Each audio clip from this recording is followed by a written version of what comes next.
Hi everyone, this is a video about how to put your video together for choir for all of the virtual choir recordings.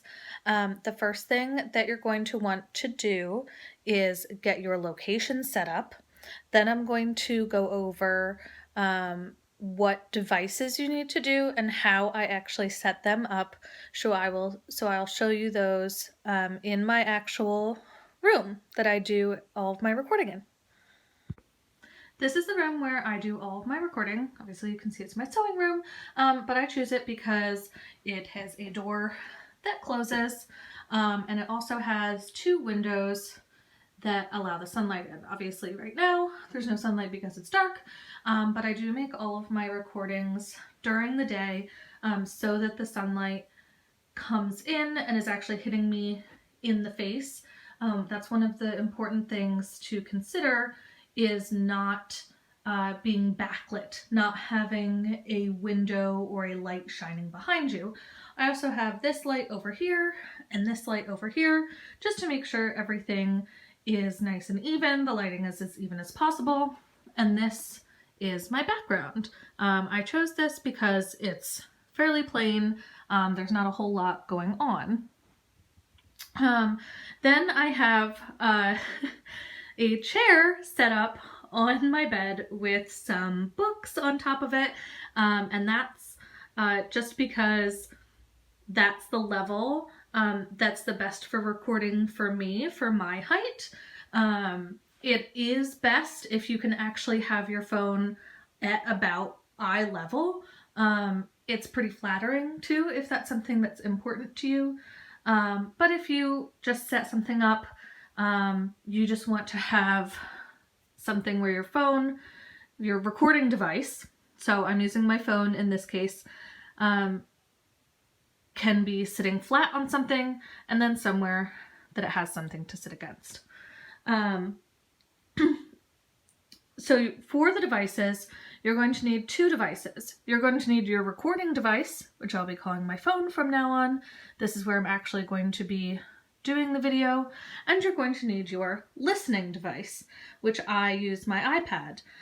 These could be any two devices.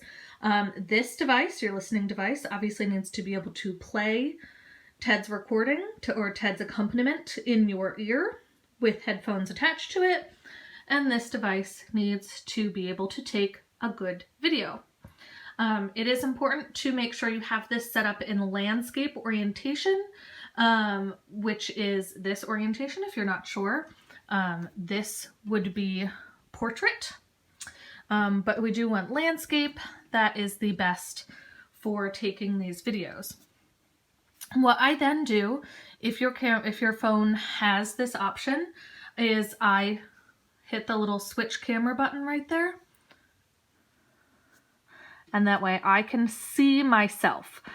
This is really helpful for me so that I know what my frame looks like, and that I can actually have somewhere to look when I am making the recording, so that I'm able to engage with the audience as much as possible. So I'm going to have this set up exactly like this, with the video ready to go. I'm going to make any adjustments before I start singing. I'm going to see if I like the height of it. Now I do, because I have this set up, but I just keep this here.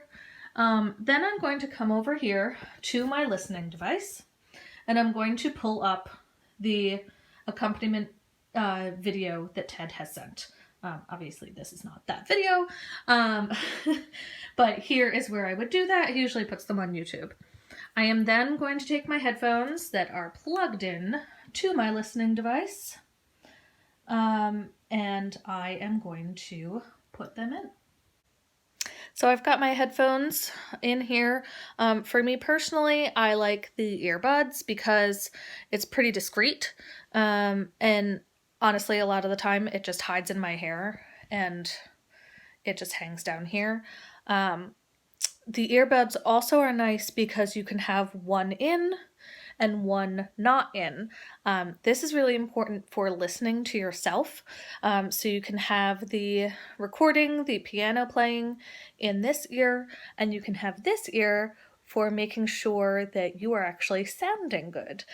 Because when you do have both headphones in, it really muffles your sound and you kind of hear it just buzzing around inside of your head, which is not what you're used to hearing, obviously, when you're singing. So we want to recreate the normal singing environment as much as possible. I've got my headphones in, I'm ready to go. I've got my camera up and ready over there.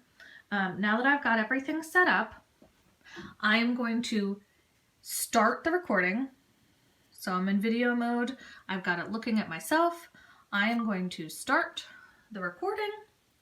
I am going to pick up my music, have it ready to go in front of me, and then I'm going to hit play on my listening device. And then you just make sure that you're looking at the camera. Give yourself a little bit of time to take a deep breath, get ready to sing just as you normally would, and you sing. Make sure to engage with the camera as much as possible, look up as much as possible, just like you would in a normal choir setting. That makes it much more interesting for the audience to see the recording, and make sure that you're smiling, obviously, like you normally would be. Once you're done recording, you come over here to your listening device, you stop your recording, and then you'll come over here and you will stop your video. Do not worry about leaving space before and after you're singing.